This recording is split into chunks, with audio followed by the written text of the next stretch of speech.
পৃথিবীতে যে কেউ যত আমল করুক না কেন, ও যদি শিরক করে তাহলে পারে যত আমল করবে সব আমলগুলো ধূলিসাৎ হয়ে চলে যাবে, কোনোটাই কাজে লাগবে না। মারাত্মক একটা পাপ এটা।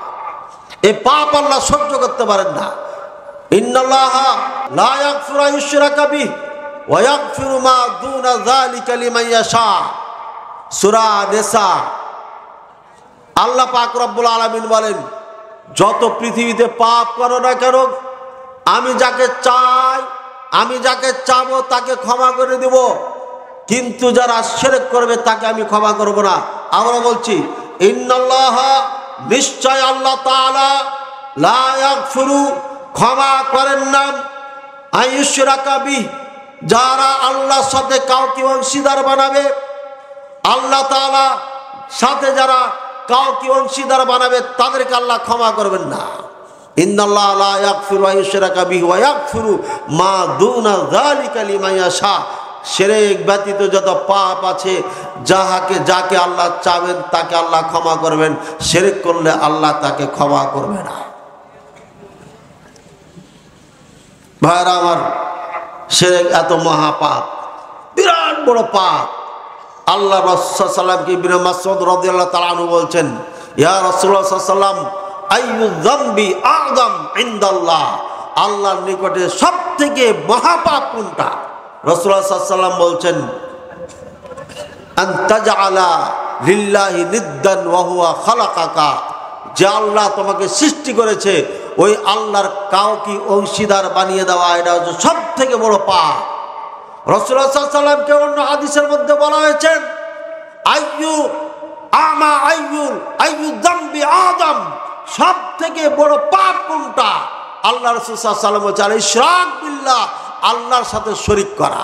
এটা এমন একটা পাপ, আল্লাহ পাক রব্বুল আলামিন বলেন, ইন্নাহু মান ইউশরিক বিল্লাহ ফাকাদ হারামাল্লাহু আলাইহিল জান্নাহ, নিশ্চয় যে ব্যক্তি শিরক করবে আল্লাহ তাআলা তার জন্য জান্নাতকে হারাম করে দিয়েছেন। বুঝেছেন এবার আয়াত? শিরক করলে পারে কি যা হারাম? জান্নাত হারাম। ওয়া মাওয়াহুন নার, আর তার ঠিকানা হচ্ছে জাহান্নাম। ওয়া মা লিয-যালিমিনা মিন আনসার। অনেকে ভাবছেন আমার তো বড় বাবা আছে, আমার চিন্তা নাই, বাবা তো আমাদেরকে বলে রেখেছে, বাবারা টেনশন করিও না, চিন্তা করিও না, কিয়ামতের ময়দানে বড় বড় জাহাজ নিয়ে আমরা অপেক্ষা করব। এমন ওয়াজ শুনেছেন না শোনেন নাই? এই নাকি বাংলাদেশের সব থেকে হক্কানি পীর। আবার এই ওয়াজ করে কারা? বড় বড় হুজুররা বলে। যেই পীর বলে আমি কিয়ামতের দিন আমরা বড় বড় জাহাজ নিয়ে অপেক্ষা করব, সে যদি হক্কানি পীর হয় তাহলে পারে ইবলিস তাহলে তার থেকে বড় পীর। কারণ ইবলিস কসম খেয়ে বলেছে, কসম খেয়ে বলেছিল আদম আর হাওয়া আলাইহিসসালামকে, কি বলেছিলেন? ইন্নী নাসিহুল লাকুমা, আমি তোমাদের কল্যাণ কামনা করছি। কসম খেয়ে বলেছিল। সে যদি ইবলিস হয়ে যায়, জাহান্নামে চলে যায়, সমস্ত মানব জাতির যদি দুশ্মন হয়ে যায়, যে বিনা সার্টিফিকেটে দলিল প্রমাণে দাবি করে আমি জাহাজ দিয়ে থাকবো, হে বাংলার মুসলমান চিন্তা করিও না, তোমাদের দায়িত্ব আমি নিচ্ছি, তোমাদেরকে জান্নাত থেকে কেউ জাহান্নামে নিতে পারবে না, আমি জাহাজ নিয়ে অপেক্ষা করব, এর মানে জান্নাতের ঠিকাদারি আমি নিয়ে নিয়েছি। তাহলে ইবলিস থেকে ভালো হলো কোথায়? ইবলিস বলেছিল আমি তোমাদের কল্যাণ চাই, ও বলে নাই তোমাদেরকে ফেরেশতা বানিয়ে দেব, ও বলে নাই চিরকাল তোমাদেরকে জান্নাতে রেখে দেব, কেউ বের করতে পারবে না। ও বলেছিল আমি তোমাদের দুইজনের কল্যাণ চাই, আমার বক্তব্য মেনে নাও, তাহলে দুইজনের ফেরেশতা হয়ে যাবে, আর না হয় চিরকাল এই জান্নাতে থেকে যাবে, এখান থেকে বের হবে না, এই আশ্বাস দিয়েছিল। আর পীর সাহেব বলছে আমরা কিয়ামতের ময়দানে জাহাজ নিয়ে অপেক্ষা করব। তাহলে মারাত্মক কে হলো? কি ভাই রাগ করছেন নাকি? ওই পীর সাহেবের মুরিদ এলাকা আছে নাকি জানি না আমি, থাকলে পারে আল্লাহর ওয়াস্তে মাথা গরম না করে ঠান্ডা মাথায় চিন্তা করেন, পীর সাহেবের এই কথা কোরআন সুন্নাহ পরিপন্থী, পীর সাহেবের এই কথা বলার কারণে ঈমান সাথে সাথে চলে গেছে। যদি উনি তওবা না করে, ভুল স্বীকার না করে, আল্লাহর দরবারে ঠেকে যাবে, কোনো সন্দেহ নাই। আল্লাহ তাআলা বুঝার তৌফিক দান করুন। ভাইরা আমার, আল্লাহ পাক রব্বুল আলামিন বলছেন যে ব্যক্তি আপনার আল্লাহর সাথে শিরক করবে ওই ব্যক্তির জন্য জান্নাত হারাম। সূরা মায়েদা ৭২ নম্বর আয়াত। যে ব্যক্তি শিরক করবে তার জন্য জান্নাত হারাম, জাহান্নাম ঠিকানা। আর এই বাবাওয়ালাদেরকে বলেছে ওমা লিয-যালিমিনা মিন আনসার, এই মুশরিকদের জন্য কোনো সাহায্যকারী থাকবে না। বুঝেছি না বুঝি নাই? মান আল্লাকা তামিমাতান ফাকাদ আশরাকা, ইন্না রুকা ওয়াত তামাইমা ওয়াত তাওয়ালা শিরকুন, রাওয়াহু আহমদ। ভাইরা আমার, আমাদের সমাজে অনেকগুলো শিরক চালু আছে যেগুলোকে আমরা শিরক মনে করি না। এক নম্বর, আমরা ওলিদের কাছে চাই কি চাই না? ন্যাংটা পীরের মাজারে শুনলাম ৮ কোটি টাকা নাকি আবারও বেড়েছে। তার আগে ৩ কোটি শুনেছি, ৪ কোটি শুনেছি। আরে ভাই, ন্যাংটা পীরের মাজারে আপনার এত টাকা দেয় কেন মানুষ? কি জন্য দেয় বলেন? বগুড়ার মহাস্থানে টাকা দেন কেন? কিছু পাওয়ার আছে কিনা? রাসূলুল্লাহ সাল্লাল্লাহু আলাইহি ওয়াসাল্লাম বলে দিয়েছেন, মান যাবাহা লিগায়রিল্লাহ ফাকাদ আশরাক, মান হালাফা বিগায়রিল্লাহ ফাকাদ আশরাক। যে ব্যক্তি আল্লাহ ছাড়া কাউরির কসম খায় সে শিরক করলো। মান তাআল্লাকা তামিমাতান ফাকাদ আশরাকা, যে ব্যক্তি তামিমা লটকাবে সে ব্যক্তি শিরক করলো। ইন্নার রুকা ওয়াত তামাইমা ওয়াত তাওয়ালা শিরকুন, রুকা তামাইম তেওয়ালা শিরক।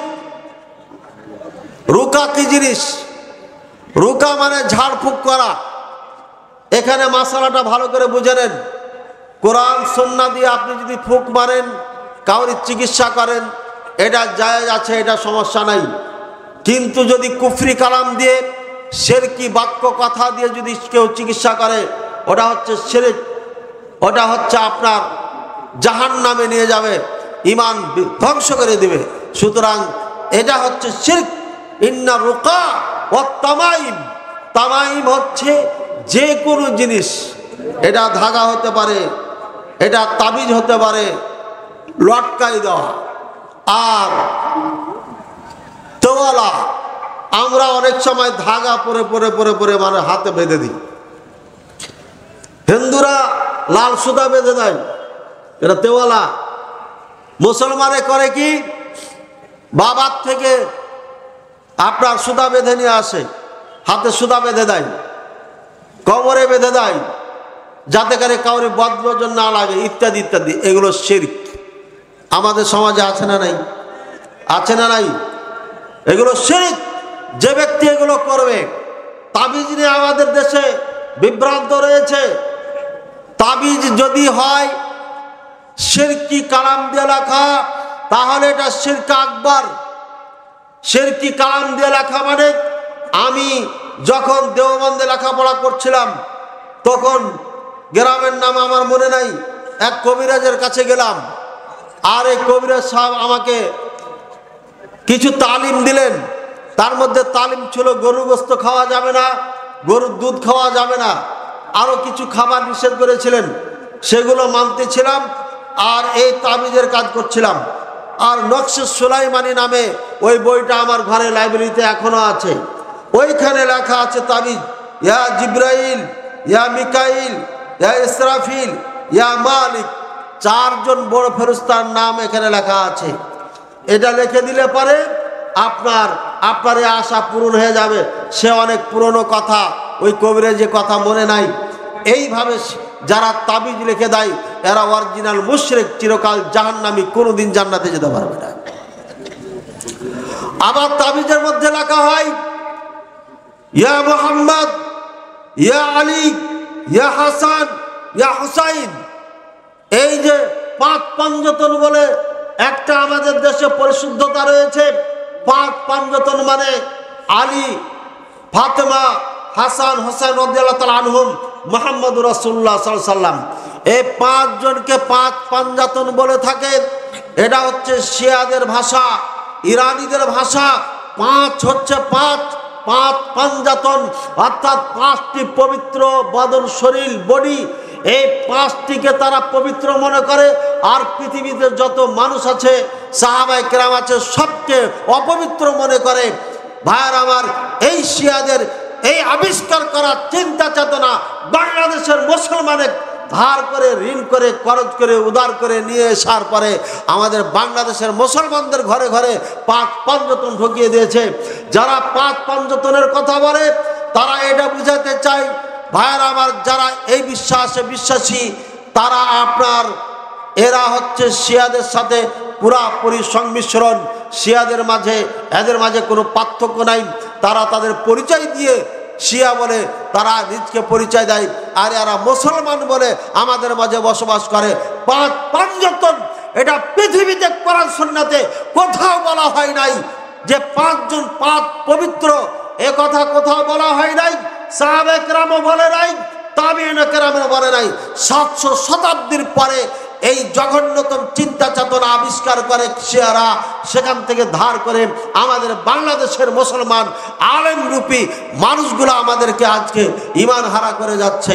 ভাইয়েরা আমার, এইভাবে যারা তাবিজ লিপিবদ্ধ করে সন্তানদের গায়ে দিয়ে দেয়, গলায় দিয়ে দেয়, মানুষের মুসলমানদের গলায় দিয়ে দেয়, এরা হচ্ছে অরিজিনাল মুশরিক, চিরকাল জাহান্নামী, কোনোদিন জান্নাতে যেতে পারবে না।